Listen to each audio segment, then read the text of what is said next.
C'est bien? Oui, Très bien. Eh bien, c'est parti. Alors, bonjour à tous. Donc, je suis Alexandre Bruno, chargé de projet environnement à Actalia Produits Laitiers. Et je vais vous parler aujourd'hui un peu d'ACV, de calcul d'empreinte environnementale, de calcul de profil environnemental, en vous présentant un exemple de méthodologie qui existe dans ces calculs de profils environnementaux, qui est le DEVIPEP, avec une application qu'on verra dans le cadre d'un projet qui s'appelle LifeRender. Donc c'est un sujet, une thématique qui est assez importante actuellement parce qu'elle se retrouve en fait dans la loi climat avec des premières indications d'articles qui proposent de mettre en place en fait un affichage environnemental sur les produits agroalimentaires. Et donc ça pose la question des scores environnementaux et donc des éco-scores. Et derrière ces éco-scores, il y a des méthodes de calcul. Et donc c'est un peu ce sujet que l'on va creuser aujourd'hui.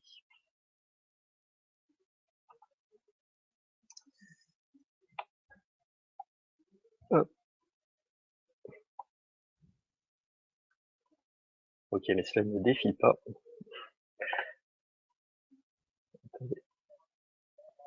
Hop, on va refaire ça à l'ancienne.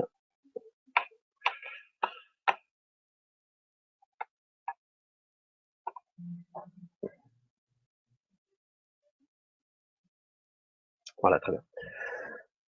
Donc le programme du jour, en tout cas du jour, déjà de cette première partie de matinée, ça va être un peu de vous présenter ce qu'est l'analyse de cycle de vie, qui est un peu l'approche méthodologique principale qui est derrière tous ces calculs de profils environnementaux. Puis on va rentrer dans l'exemple de la méthodologie PEF, et enfin on va présenter du coup la mise en place d'un outil d'éco-conception avec une expérimentation au sein du projet Render. Donc premièrement, on va si vous présentez un peu, on va revenir aux bases, c'est-à-dire qu'est-ce qu'une empreinte environnementale et qu'est-ce que l'on en fait on calcule derrière ces profils environnementaux. Donc on sait évidemment que les, les enjeux environnementaux ne se situent pas uniquement aux portes, on va dire, aux portes de l'usine, et qu'elles se situent en fait à tous les étages du cycle de vie d'un produit agroalimentaire. Pour produire en fait n'importe quel type de produit, il nécessite d'extraire des ressources de l'environnement. Et à toute étape, on va aussi émettre euh, des émissions gazeuses, des émissions dans l'eau, dans les sols, qui vont se retrouver aussi à différentes étapes du cycle de vie du produit. Donc, dans ce genre de profils environnementaux, on va prendre en compte différents types d'enjeux environnementaux. Euh, donc, à la fois les enjeux environnementaux sur les matières premières agricoles, sur les productions d'emballage, la transformation, la distribution, la consommation et la fin de vie des produits, en prenant en compte évidemment les différentes étapes de transport. Donc c'est pour ça qu'il est assez, faut faire toujours un peu attention aux allégations qui sont utilisées, tout simplement parce que il faut pouvoir justifier de ces allégations et il est difficile de justifier qu'un produit va être vert, écologique, bon pour l'environnement, parce que c'est tout un système sociétal qui peut être au final durable et pas uniquement un produit, parce qu'un produit bon pour l'environnement, si la société se met à le consommer beaucoup de fois, on a quand même des problèmes environnementaux à la fin. Donc, il faut avoir en tête que dans ces démarches, on va dire de calcul d'empreinte, on est toujours sur des visions relatives des choses. Et donc l'idée, c'est pas de dire ce produit est bien ou n'est pas bien. L'idée, c'est de dire c'est un peu mieux de ce côté-là ou c'est un peu moins bien sur ces enjeux-là. Et c'est toujours d'avoir cette vision un peu relative des choses. Donc de la même manière qu'il y a, on va dire plusieurs étapes du cycle de vie, il y a plusieurs enjeux environnementaux. Donc évidemment, le changement climatique, c'est un des enjeux principaux qui va se poser à nous très rapidement. Hein. L'augmentation de la température, l'objectif pour 2050, c'est 2 degrés, mais c'est quelque chose qui va pas être facile à atteindre, et donc on risque, voilà, dans les dizaines d'années à venir, à se retrouver à des températures extrêmes, ce qui pose quand même des questions pour les secteurs agroalimentaires. Donc différents types d'enjeux. Donc on va à la fois avoir des enjeux environnementaux liés en fait à la consommation de ressources non durables. Donc ça peut être par exemple une consommation de la ressource en eau. L'eau potable en soi peut être limitée. Ça peut être une consommation de ressources en sol. donc avec l'utilisation des sols. Donc là, oui, la terre est finie et du coup, il va se poser la question de comment attribuer en fait l'usage des sols et également la consommation de ressources non renouvelables, donc que ce soit pour du point de vue énergétique avec les ressources fossiles. Donc je rappelle que le pic pétrolier, en fait, on est en plein dedans, hein, donc dans une dizaine d'années, l'Europe déjà va rentrer en phase descendante d'importation du pétrole, et donc on va commencer à piocher sérieusement sur ces ressources pétrolières, et donc il va falloir penser aussi à la transition derrière. Et de même pour les métaux, en fait, les métaux sont limités, ils ne sont pas tous recyclables de la meilleure des manières. Et donc c'est pour ça qu'il y a des indicateurs, voilà, de consommation on va dire, de ressources fossiles ou de métaux. L'autre point en termes d'enjeu environnemental va être tout ce qui va être émissions. Euh, donc les émissions vont être sur plusieurs compartiments, à la fois les émissions vers l'air, les émissions vers l'eau, mais également les émissions vers les sols. Donc ça se retrouve avec par exemple les émissions de gaz à effet de serre qui impactent le changement climatique, les émissions de particules fines, donc là on pense notamment au transport, ça peut être l'oxydation photochimique, etc. Pour les eaux, on va penser à l'écotoxicité des eaux, l'eutrophisation, l'acidification. Et pour les sols, ça va être à peu près le même type d'indicateur avec l'écotoxicité et l'eutrophisation des sols. Alors c'est bien d'avoir un peu défini donc qu'est-ce que sont en fait les principaux enjeux environnementaux, les principaux impacts environnementaux, mais comment on va calculer cette performance environnementale sous l'angle du produit. Alors il existe plusieurs types d'approches. On va avoir des approches beaucoup plus qualitatives et des approches beaucoup plus quantitatives, d'autres monocritères et d'autres multicritères. Donc c'est vrai que quand on veut se lancer dans ce genre d'approche de calcul, quand on veut faire un peu d'éco-conception, et réduire ses impacts environnementaux, on va commencer peut-être au début avec des approches un peu plus qualitatives. On va essayer de regarder, se créer des petits indicateurs à soi en interne pour voir si on va dire on coche un peu toutes les cases des objectifs.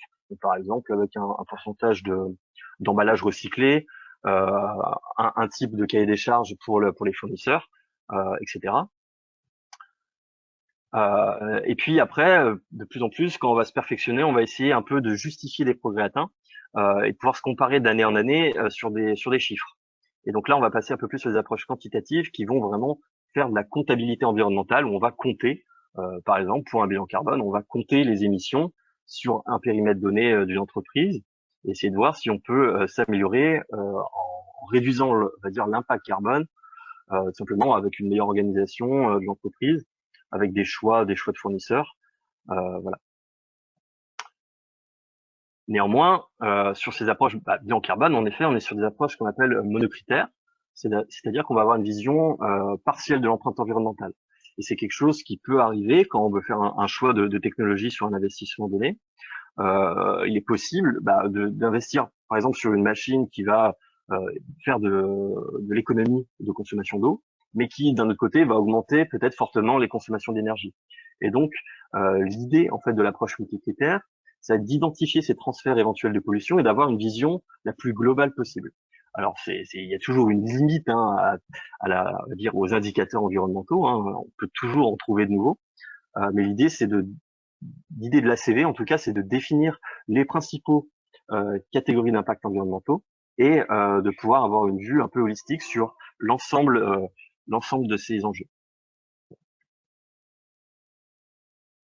Donc pour résumer l'ACV en 5 petits points, donc comme je l'ai dit, donc c'est une approche qui va être multicritère, c'est-à-dire qu'on va regarder à la fois la quantité de ressources nécessaires pour produire une certaine quantité de produits et à la fois la quantité en fait on va dire d'émissions de, voilà, de composés chimiques émis dans l'environnement pour produire une certaine quantité de produits. Et ça, on va le faire en fait sur toutes les étapes du cycle de vie du produit, histoire de rien manquer. Donc à savoir évidemment que les périmètres, on va dire, d'études sont évidemment en fait paramétrables. Donc c'est tout à fait possible de pouvoir en fait faire une ACV uniquement sur la partie transformation, uniquement sur la partie production agricole. Donc ça c'est pas quelque chose de défini. Voilà, l'ACV peut prendre en compte l'intégralité du cycle de vie, mais on peut aussi, on va dire, se fixer des objectifs plus précis et même faire ça en fait à l'échelle du procédé. Donc c'est une méthodologie qui est standardisée, donc il y a sa norme ISO 14040 et /44 pour l'application, et qui est clairement en fait promue par l'Union européenne et la Commission européenne, et ça on va le voir tout de suite après avec une méthodologie qui a été lancée par la Commission européenne justement pour harmoniser le calcul d'empreinte environnementale. C'est aussi quelque chose qui est clairement favorisé par le gouvernement français et par l'ADEME, tout simplement pas. Ça s'est vu en fait dans la loi climat, où l'idée c'était vraiment de prioriser l'utilisation de l'ACV pour définir des scores environnementaux sur les produits. Et si on pouvait un peu définir l'ACV de manière succincte, on pourrait dire que c'est une traduction, une conversion en fait de flux de matière et d'énergie en impact potentiel. C'est-à-dire qu'on va utiliser des facteurs de caractérisation définis par les scientifiques pour en fait convertir par exemple simplement une quantité par exemple de méthane en équivalent, en CO2 équivalent et donc en impact sur le changement climatique. Et enfin, dernier point, l'ACV s'attache à la fonctionnalité d'un produit. Donc c'est-à-dire on va prendre en compte le service rendu par le produit. On va calculer le service rendu par le produit et non soit le produit lui-même. Donc c'est quelque chose qui est assez difficile à définir dans le secteur agroalimentaire. C'est pourquoi on va calculer principalement les empreintes par kilo de produit, simplement parce que les produits en fait sont vraiment multifonctionnels, mais tout à fait possible de faire une ACV pour 100 grammes de protéines produites ou je sais pas moi 50 grammes de calcium produit.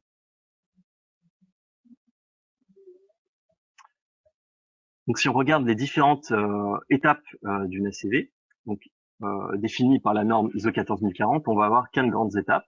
Une première étape de définition des objectifs et on va dire du cadrage du périmètre d'étude. Donc c'est à cette étape qu'on va définir un peu l'objectif et donc l'échantillonnage sur la collecte de données, qu'on va essayer de regarder quel type d'unité fonctionnelle sur laquelle on va travailler, et puis définir vraiment quel type de flux on va prendre en compte, qu'est-ce qu'on ne va pas prendre en compte, et définir clairement le périmètre d'étude.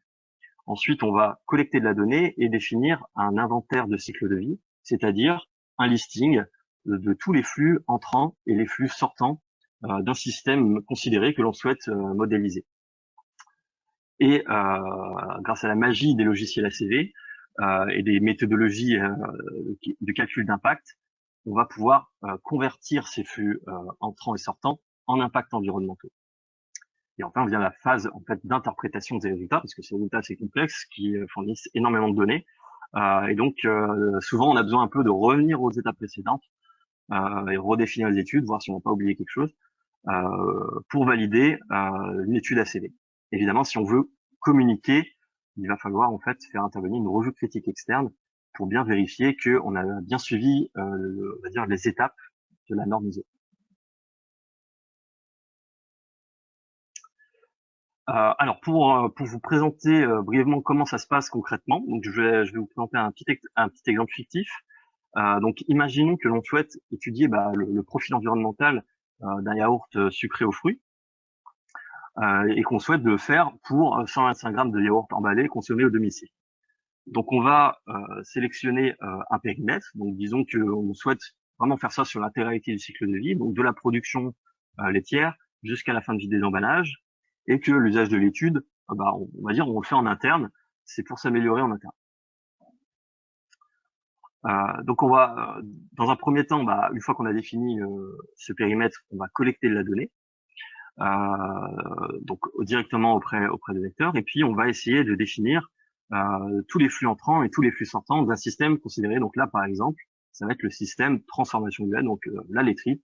Et donc on va regarder tout ce qui rentre en termes d'ingrédients, d'emballage, etc.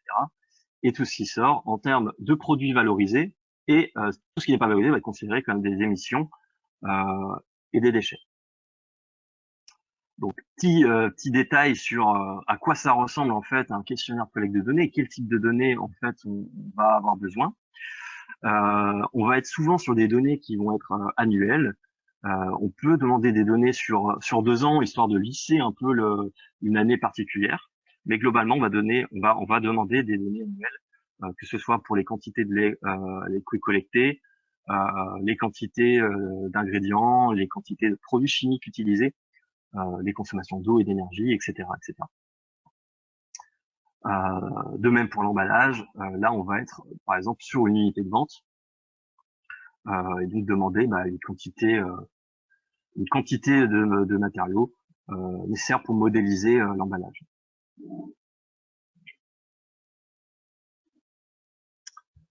Donc une fois qu'on a toutes ces données, l'idée c'est de les traiter et de les organiser de telle sorte à réaliser des inventaires de cycle de vie. Et l'objectif va être de modéliser en fait le kilo de yaourt emballé en sortie de laiterie. Donc là c'est 1 kilo, en effet c'était 125 grammes qui était proposé dans l'unité fonctionnelle, mais on peut facilement le refaire revenir à 125 grammes dans un logiciel, il n'y a pas de problème là-dessus. Donc, par exemple, on va essayer de calculer en fait la quantité de lait nécessaire pour produire 1 kg de yaourt, la quantité d'eau nécessaire pour produire 1 kg de yaourt, etc., etc., pour tout l'ensemble des flux que l'on aura collectés. Le problème, c'est qu'on n'aura pas collecté de données pour tout ce qui va être en amont, par exemple, parce qu'on n'a pas accès aux données des fermes. Donc, l'idée, c'est de reprendre des inventaires de cycle de vie qui existent déjà et qui ont déjà été faits, notamment pour le lait, qui ont déjà été faits par l'IDEL. Et donc, on va reprendre en fait ces inventaires-là et on va coller la quantité de lait nécessaire pour produire notre kilo de yaourt. Et ainsi de suite. On va le faire pour chaque flux entrant. Et puis, on pourrait aussi se poser la question, mais alors, quels sont les flux nécessaires pour produire 1 litre de lait? Quels sont les flux nécessaires pour approvisionner 1 litre d'eau du réseau? Et donc, ainsi de suite. On va remonter un peu l'arbre de causalité des flux jusqu'à arriver en fait à un listing de l'ensemble des matières premières élémentaires qui ont été extraites de l'environnement pour produire le kilo de yaourt emballé en sortie de laiterie. Et donc c'est ce listing et cet inventaire-là complet des flux qui va être traduit en impacts environnementaux. Donc pour traduire ces flux en impacts environnementaux, on va utiliser des méthodologies de calcul d'empreinte. Donc il y en a plusieurs. Et elle nous permet d'avoir des informations sur différents types de catégories d'impact et également de faire des systèmes d'agrégation d'impact pour avoir des indicateurs, en fait un moins grand nombre d'indicateurs et des choses beaucoup plus interprétables. Et enfin vient la phase d'interprétation de résultats. Donc voici un exemple de résultat d'ACV, donc résultat de caractérisation pour le yaourt en question. Donc là, on est sur 125 grammes de yaourt, avec différentes étapes du cycle de vie qui sont comparées. Donc, ce que l'on peut voir dans ce type de graphique, c'est la contribution des différentes étapes du cycle de vie en fonction de l'enjeu environnemental. Donc, on va comparer ici à la fois la production, l'approvisionnement du lait, la transformation, l'approvisionnement en ingrédients non laitiers, l'emballage, la distribution, la phase de consommation et la fin de vie. Et donc, ce que l'on peut voir là, par exemple, c'est que la phase de production du lait a un impact conséquent sur le yaourt. Mais la phase d'emballage est également aussi prépondérante pour tout ce qui est utilisation de ressources minérales et fossiles, avec l'utilisation d'emballage. Donc, pourquoi évaluer la performance environnementale d'un produit? Donc là, je vous ai expliqué un peu comment ça marchait. La question, c'est pourquoi le faire? Alors, il y a deux principaux objectifs, on va dire, à ça. La première, c'est de vouloir en interne engager une démarche d'amélioration continue. C'est-à-dire que vous souhaitez vraiment réduire votre empreinte. Et donc, vous voulez en fait mettre en place soit une démarche d'éco-conception, soit identifier des marges de progrès sur certains aspects. Donc, est-ce que vous voulez en fait investir en premier sur la réduction de consommation d'eau, sur la réduction de consommation d'énergie? Et donc, l'ACV permet en fait un peu de quantifier tous ces enjeux environnementaux et de vous permettre d'y voir un peu plus clair sur vos consommations et on va dire l'impact de ces consommations sur l'environnement. Ce que la CV permet également, c'est de comparer ces produits à différents niveaux. Et donc c'est vrai que si vous entrez dans cette démarche-là, vous pouvez le faire sur différents produits de votre gamme, les comparer, les positionner, et après pourquoi pas faire des arguments marketing par rapport à ça. Donc c'est quelque chose qui est important de la CV, c'est qu'en effet, c'est vraiment une approche qui est là pour faire de la comparaison avec des choses comparables. Et puis voilà, donc vous pouvez le faire à votre niveau au sein de vos produits, mais après vous pouvez vous comparer par rapport à des moyennes nationales, des moyennes filières qui commencent à émerger. Vous verrez sur la présentation, la deuxième présentation. Et puis vous voilà, vous comparez peut-être plus tard par rapport à vos concurrents. Donc là, ce sera plus sur les scores du moment. Donc ce que vous y gagnez, bah évidemment, ça va être une aide à la décision stratégique sur les investissements à faire, des économies potentielles. Donc ça s'explique pas mal dans l'industrie, notamment parce que les principaux enjeux vont être l'énergie et l'eau. Et donc c'est vrai que bah, moins on consomme d'énergie, moins on consomme d'eau en général, et plus notre empreinte en fait diminue. Et puis également, ça vous permet d'anticiper les réglementations, que ce soit pour les futures augmentations de la taxe carbone, mais également pour tout ce qui va arriver en termes d'affichage environnemental. Donc ça vous permet déjà d'avoir un pied à l'étrier sur ce type d'approche et de comprendre ce qu'il y a derrière pour pouvoir aussi un peu mieux vous défendre par rapport à des scores environnementaux qui vont sortir. Et donc j'en viens au second point en fait qui va être la communication sur la performance environnementale de vos produits. Là, l'idée, c'est de pouvoir faire connaître soit à vos clients, soit aux consommateurs les progrès qui ont été effectués. Donc, l'avantage de la CV, c'est qu'en effet, vous avez quelque chose de chiffré. Et donc, à valeur comparative, vous pouvez prouver que vous êtes meilleur qu'une moyenne, que vous êtes meilleur que, on va dire, l'ancienne version du produit. Donc, montrer l'amélioration. Ça vous permet d'accéder à de nouveaux marchés, de nouveaux clients qui sont peut-être plus exigeants du point de vue, on va dire, des profils environnementaux, plus sensibles à ce type de démarche. Et évidemment, ça vous permet voilà, d'engager de nouveaux partenariats. Et puis, ce que vous y gagnez, bah, c'est une réponse possible face aux déclarations de tiers. Et donc, vous avez de quoi un peu vous défendre parce que vous avez fait quelque chose de scientifique. Vous avez des sources chiffrées. Et donc, s'il y a des allégations fausses, vous pouvez tout simplement communiquer dessus et vous défendre par rapport à ça. Et enfin, bah, dernier point, forcément, ça va vous permettre de valoriser votre image de marque. C'est quelque chose qui est, enfin, c'est un sujet qui est vraiment important pour de plus en plus pour n'importe quel consommateur, n'importe quel citoyen. Donc c'est vrai que de montrer que vous faites des efforts et de valoriser tous ces efforts via un affichage, ça peut être quelque chose qui peut valoriser votre image. Donc maintenant on va rentrer dans le cœur du sujet qui va être on va dire la méthodologie de calcul proposée par l'Union européenne, donc qui s'appelle le PEF, donc Product Environmental Footprint. Donc un constat qui a été fait par l'Union européenne, c'est que les labels environnementaux, il y en a beaucoup trop. Ça devient très très compliqué pour que ce soit pour les producteurs, les transformateurs et pour les consommateurs de s'y retrouver. En fait, ça devient extrêmement difficile et on est perdu en fait. On ne sait plus en fait qu'est-ce qu'un produit vert. C'est quelque chose qui est compliqué à savoir. C'est est-ce qu'il vaut mieux en fait acheter local mais non bio ou mieux bio et non local. Voilà. Donc il y a des choses qui sont un peu compliquées en termes d'allégations. Et donc l'idée c'est de proposer quelque chose qui essaye de mettre tout le monde d'accord avec un indicateur unique, une méthodologie unique et qui harmonise en fait cet affichage environnemental au niveau européen. Donc l'objectif, ça a été de proposer un guide PEF qui va permettre de mesurer une approche multicritère de la performance environnementale d'un bien ou d'un service à travers son cycle de vie. Donc là, si vous avez bien suivi le début de la présentation, c'est clairement de la CV. L'objectif derrière, évidemment, c'est d'afficher pour après aussi s'améliorer et donc réduire les impacts environnementaux des biens et des services en prenant en compte les activités de la chaîne de valeur. Et donc, ce guide PEF, en fait, qui est générique à tous les secteurs, va également permettre on va dire, d'élaborer des guides sectoriels qui s'appellent donc des PFCR pour Product Environmental Category Rules et qui permettent à différents secteurs d'avoir des règles spécifiques parce que l'Union européenne considère qu'on ne peut pas comparer des produits qui ne sont pas comparables. Et donc, il y a différents secteurs qui ont leur propre méthodologie Et donc l'idée, c'est pas de comparer des produits laitiers avec des légumes. L'idée, c'est vraiment de comparer des produits laitiers avec des produits laitiers, et je dirais même c'est de comparer des fromages avec des fromages, et pas des fromages avec des beurres. Donc là, c'est vraiment l'approche de l'Union européenne sur ce volet-là.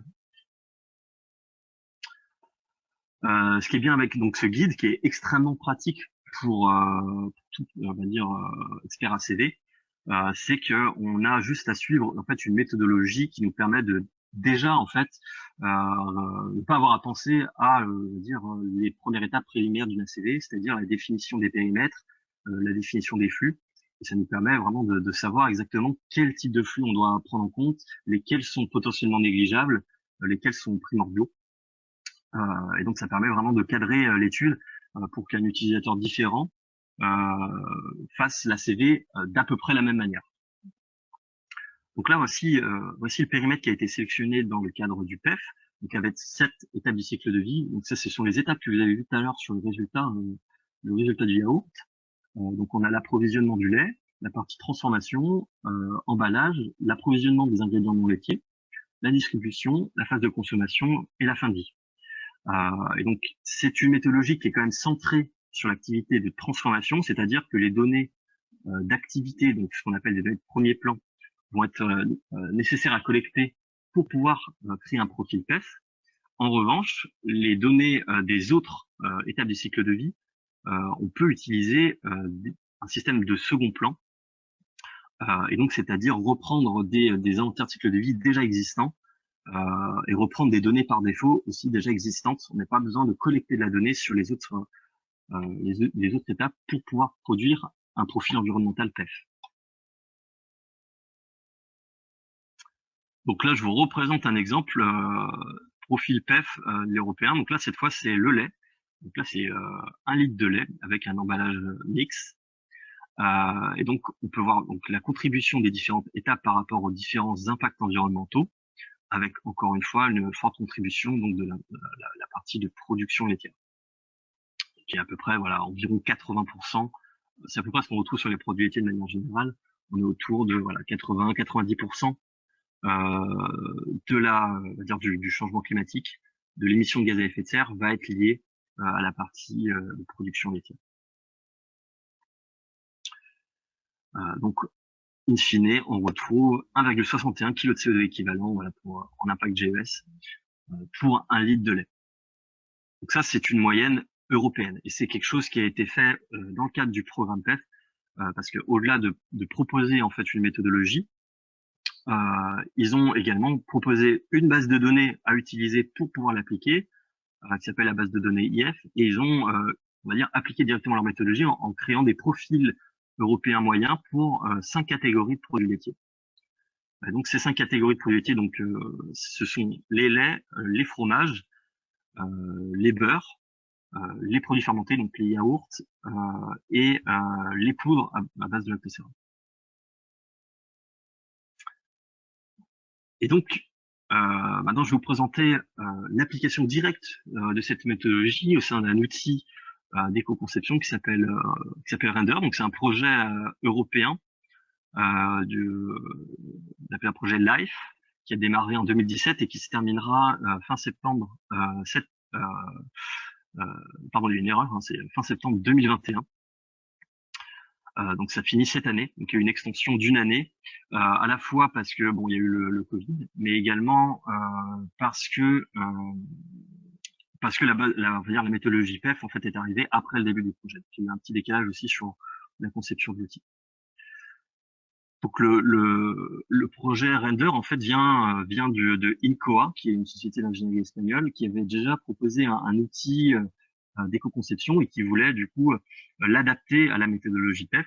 Et donc le plus gros du travail a été de développer cet outil et de l'adapter au PEF. Et puis c'est un des constats qu'on a fait en fait, c'est que c'est une démarche la CV qui est assez compliquée et que pour les entreprises c'est très très difficile de se rentrer là-dedans, d'investir dans un logiciel ACV. Parce que ça coûte cher, et puis ou alors il faut faire des prestations. Alors Actalia peut tout à fait faire des prestations dessus, mais évidemment bon ça a un coût. L'idée de ce type de développement d'outils, simplifiée, c'est de pouvoir permettre en fait aux non-experts ACV d'utiliser en interne une méthodologie qui est standardisée, qui va être l'ACV, et en plus de ça, une méthodologie PEF, donc qui va être reconnue au niveau européen pour pouvoir produire des profils environnementaux reconnus. Et donc l'idée de ce projet, c'est à la fois de développer cet outil, puis de prouver que cet outil permet en effet bien de réduire l'empreinte environnementale des produits laitiers. Donc c'est un outil, comme je le disais, utilisable par les non-experts de l'ACV, qui permet à la fois de faire une évaluation d'un profil environnemental type PEF, mais également qui propose des MTD pour abaisser cette empreinte environnementale, donc MTD, meilleure technique disponible. Donc voilà, ça vous donne un peu des idées d'investissement sur différents types d'enjeux environnementaux. Et donc la démarche d'utilisation par les laiteries, donc de cet outil, ça a été déjà de faire une première collecte de données en interne, c'est-à-dire un peu questionner tous les différents acteurs de l'entreprise pour essayer d'avoir de l'information sur l'eau, sur l'énergie, sur les pertes matières, sur les rendements, etc., histoire de renseigner l'outil un maximum. Puis après, il va falloir sélectionner les inventaires de cycle de vie qui vont bien pour pouvoir modéliser au mieux la production laitière. Ensuite, le logiciel va calculer, on va dire, un profil PEF, et puis il va sélectionner, selon les résultats, des MTD qui seraient intéressants de mettre en place via le tir Render. Et donc, sur toutes ces démarches-là, réalisées par les laiteries durant l'expérimentation de l'outil, Actalia a accompagné les laiteries, donc à la fois en fournissant des formations, directement formation à l'ACV, formation au PEF, et puis formation à l'outil Render. Je pense que c'est un prérequis pour pouvoir utiliser quand même ce type d'outil. Juste pour vous présenter le déroulement du projet, donc la première étape, ça a été vraiment le développement de l'outil, puis l'adapter à la méthodologie PEF, qui est une méthodologie qui est quand même assez compliquée, donc il faut pouvoir rentrer dedans et pouvoir la coder au sein d'un outil. Donc ça a pris un certain temps. On peut dire que l'outil a été finalisé après, voilà, il y a eu quelques changements mineurs, mais globalement il a été finalisé en décembre 2019. Et puis l'expérimentation a eu lieu un peu à cheval courant 2019 et elle a toujours lieu aujourd'hui avec différentes laiteries qui ont souhaité participer à cette expérimentation. L'idée, ça a été de faire ça en France avec un objectif de 30 profils PEF, et puis après de répliquer ces actions en Espagne, au Portugal, pour éviter que l'outil s'exporte bien, parce que voilà, l'idée du PEF, c'est quand même une approche européenne, et donc l'idée, c'est que tous les pays puissent, utiliser cet outil. Donc là, je vais pas vous représenter le périmètre d'étude, c'est le même que dans le PEF. Vous pouvez voir exactement qu'est-ce qu'il y a à l'intérieur. Donc à la fois les productions et les transports qui sont pris en compte. Je vais pas rentrer dans le détail. De toute façon, de toute manière, vous aurez les slides et vous aurez l'enregistrement. En tout cas, c'est le même périmètre d'étude que dans le PEF.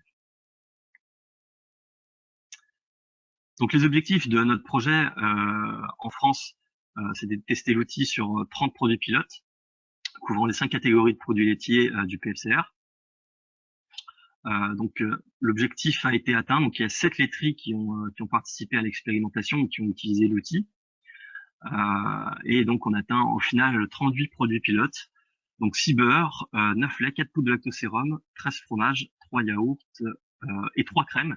Donc les crèmes sont pas inclus dans le périmètre d'étude du PEF, mais on a voulu tester des outils aussi, des produits qui n'étaient pas inclus dans ce périmètre, tout simplement pour voir si c'était quand même applicable avec l'outil. Donc le résultat, c'est que c'est applicable. C'est juste qu'il n'y a pas de données par défaut qui sont conçues pour les crèmes. Donc, globalement, c'est quelque chose de faisable. Le prochain objectif, c'était d'avoir cette détermination de profil PEF pour 10 produits pilotes portugais espagnols. Donc il y a 5 laiteries qui ont été partants pour se lancer dans l'expérimentation. Pour l'instant, on est à 9 produits pilotes, mais on attend juste la validation des produits pilotes par Insulac. Et puis du coup, on atteindra notre objectif de 10 produits pilotes. Alors, je vais pas vous présenter aujourd'hui l'outil, mais vous pouvez poser de toute manière toutes les questions après la présentation. Je vais vous présenter un exemple de résultat que l'on peut ressortir. Donc, l'idée, c'est de pouvoir faire voilà, des analyses de contribution entre les différentes étapes du cycle de vie, mais avec l'outil, on peut aller plus loin. On va rentrer à l'intérieur des étapes pour pouvoir regarder l'analyse au niveau des flux. Et donc, par exemple, si on rentre dans l'étape emballage, on va pouvoir voir toutes les contributions des différents matériaux, des différents transports, que ce soit de l'emballage primaire, secondaire, tertiaire, surtout les enjeux environnementaux.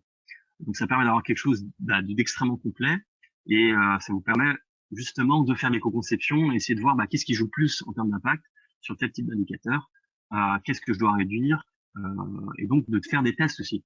L'idée de l'outil, c'est de pouvoir faire des scénarios un peu fictifs, de se dire si je réduis de 20% là mon LDPE, qu'est-ce que ça va donner en termes d'impact à la fin. Et je vais pouvoir faire des comparaisons comme ça avec des scénarios fictifs qui vous permettent d'éco-concevoir. En fait. Donc on a eu déjà des premiers retours sur l'utilisation de l'outil. Ce que l'on peut faire en fait comme bilan sur l'expérimentation déjà, c'est que de manière générale, c'est un outil qui répond bien. Donc il y a le logiciel ACV à l'intérieur, la méthodologie PEF. Donc c'est facile d'utilisation, l'interface est assez claire et que voilà, même si on n'est pas un as en ACV, on peut tout à fait utiliser cet outil. Voilà, après une petite formation sur les principes, on sait comprendre justement comment le logiciel calcule. Mais après, voilà, c'est pas de difficulté majeure à l'utilisation. La structuration de l'outil, elle suit bien le cycle de vie du produit. C'est quelque chose qui est assez apprécié. Et puis, de manière générale, c'est quelque chose qui permet voilà de prendre en compte la majorité des facteurs impliqués écologiquement dans la fabrication des produits. Donc, ça permet vraiment d'avoir une vision globale sur l'empreinte environnementale d'un type de produit donné. On a aussi une autre remarque qui précise que c'est un outil qui est assez puissant pour l'amélioration continue, mais que ça reste quand même un limite pour faire de la comparaison de produits sur le marché, simplement parce qu'il y a des entreprises qui vont remplir à fond l'outil, il y en a qui vont le remplir un peu moins, et au final, ça peut aussi favoriser des entreprises qui le remplissent un peu moins, et donc ça peut poser aussi des problèmes. La méthodologie assez limite, bien prévu d'être améliorée. Elle est en phase de discussion actuellement, une nouvelle version du DIP. Mais voilà, il y a toujours des limites liées à l'interprétation de la méthodologie. C'est quand même difficile d'avoir cette part de subjectivité et de la supprimer totalement. Donc, ce que l'on peut dire de cet outil, pour finir, donc c'est un outil qui est utile à l'animation continue en interne et à l'éco-conception, qui peut être adapté peut-être un peu plus quand même pour des entreprises qui bénéficient d'un marché européen, parce qu'on est sur des bases de données qui sont européennes. Et donc en France, c'est vrai qu'on a des bases de données françaises comme AlliBalise qui ne sont pas incluses dans cet outil-là. Et donc ça a du sens en fait pour se comparer peut-être au niveau européen, tout simplement parce que les bases de données sont représentatives de l'Europe. On a un outil qui est plutôt adapté au monocyte, donc c'est vrai que c'est un peu compliqué si on est une entreprise intermédiaire qui va pas collecter du lait, ça va être compliqué de l'utiliser. C'est faisable. On l'a prouvé avec Eurosérum, qui est en train de finaliser son étude. Mais c'est quelque chose. Voilà, il faut un peu. L'outil n'a pas du tout été conçu pour. Voilà, il n'a pas été conçu pour. Il faut un peu gruger dans l'outil pour arriver à modéliser de la bonne manière. Mais c'est quelque chose qui est pas du tout adapté à la base. Et c'est aussi une limite du PFCR qui ne prend pas en compte en fait, qui ne propose pas de données par défaut, par exemple la crème importée, qui considère uniquement du lait importé. On peut aussi dire que l'outil est adapté aux transformateurs, parce que voilà, c'est un outil qui est pas fait en fait pour les fermes, c'est clairement fait pour les transformateurs, même si le PF propose de méthodologie pour modéliser la production laitière, l'outil ne permet pas de modéliser finement cette production laitière. On est obligé de réutiliser les bases de données existantes. Après, on est bien doté en France, on a la chance d'avoir et Lidl là-dessus qui ont pas mal travaillé sur l'établissement de bases de données et d'inventaire de cycle de vie pour la production de lait, avec différents systèmes. Et donc, on a différents systèmes quand même dans l'outil qui nous permettent de faire une modélisation assez intéressante. Ce qui n'est pas le cas pour d'autres pays. Donc c'est vrai que ça, c'est un problème. Portugal, par exemple, ils n'ont pas d'inventaire de cycle de vie de lait, donc ils sont obligés d'utiliser un inventaire de cycle de vie d'un autre pays pour pouvoir modéliser leurs produits. Donc ça, c'est quand même un manque assez fort de la base de données IF. Et donc c'est vers ce type de développement que va évoluer la base de données dans le futur. Donc c'est exactement ce que je disais là. Donc il y a toujours certains ICV qui manquent.